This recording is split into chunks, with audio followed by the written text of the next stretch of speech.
Hello friends, we'll be discussing the concept of definition of money and the mere approaches that can be used for this definition of money here.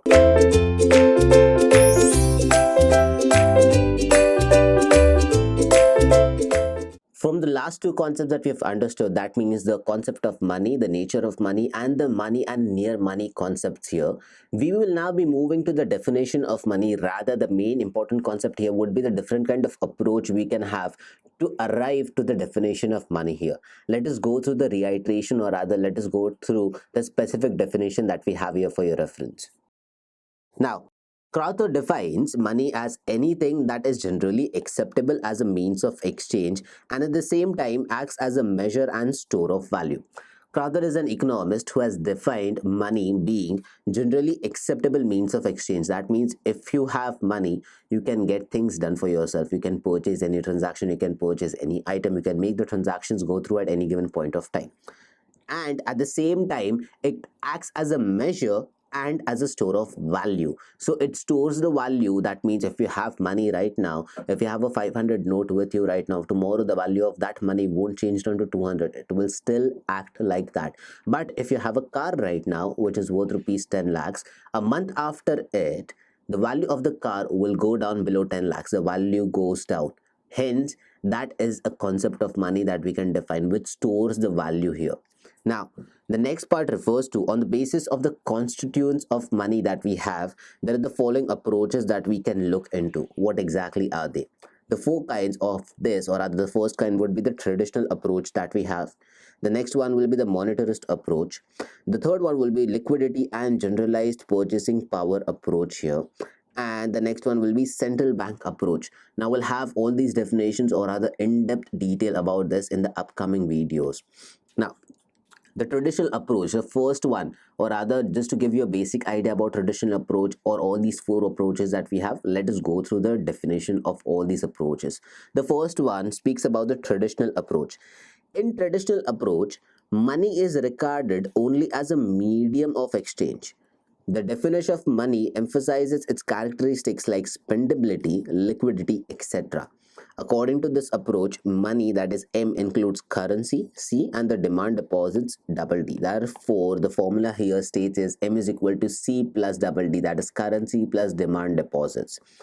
All other assets can be considered as money if they are firstly converted into currency and demand deposits. Now, the traditional approach speaks about all the items that are actually liquid in the state of mind. So if you have to stay, or rather money acts as a medium of exchange only in case of traditional approach, and it has only two concepts, that is currency and the demand deposits. Any other asset that can be converted into currency and demand deposits, only then it can be termed as money. That's the traditional approach that we have. Now, the monetarist approach speaks about, or rather this approach is associated with Milton Friedman and other quantity theorist or monetarist. Friedman defined money as a temporary abode of purchasing power. That's a temporary power, or rather that's a temporary concept that you have, temporary tool that you have, with which you can increase your purchasing power.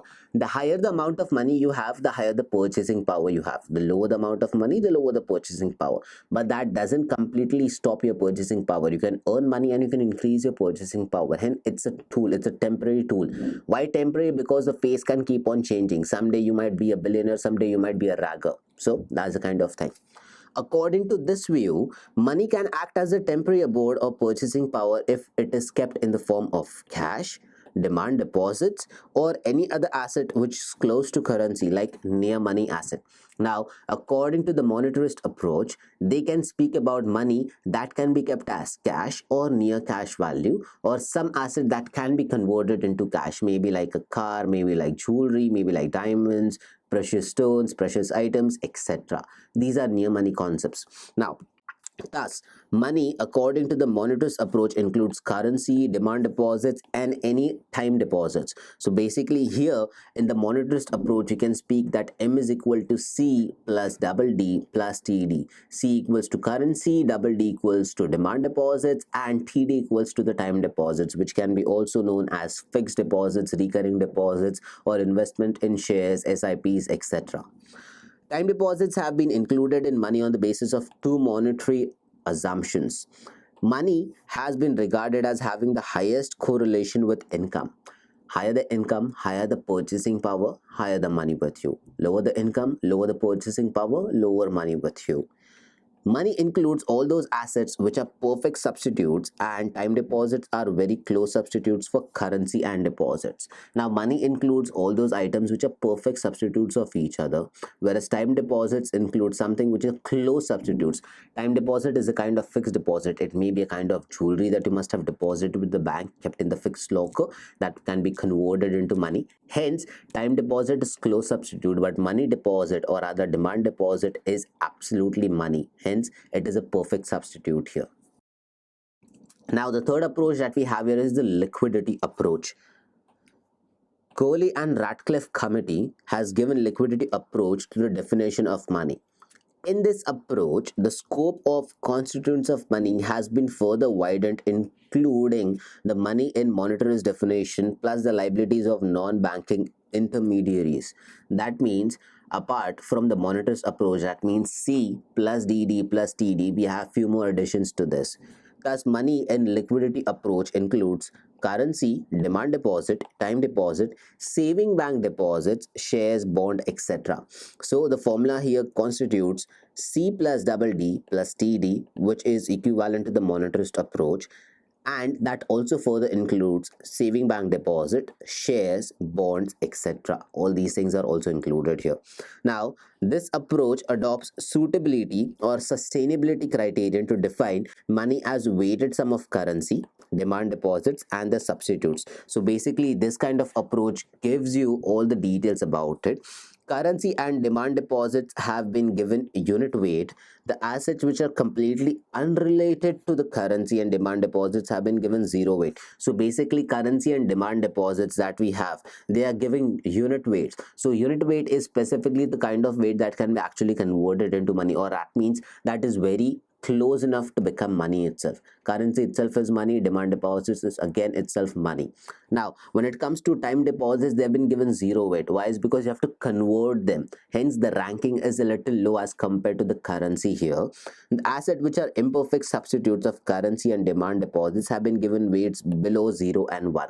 Now, why, or rather we can speak about why is the weight between 0 and 1 here for other kind of assets, because they have to be actually converted into the specific currencies, and then you can use that much of currency to buy anything or rather to make any transaction here. Hence, liquidity approach includes all these things. Now, the next concept, that is the central bank approach. Central bank approach takes a step further in extending the scope of constituents of money by regarding money as the total amount of credit extended by the variety of sources. Now, what does it include? It includes money, currency, time deposits or other demand deposits, time deposits, credit from non-financial banks, that is NBFI, and credit from unrecognized agency, that is CUA.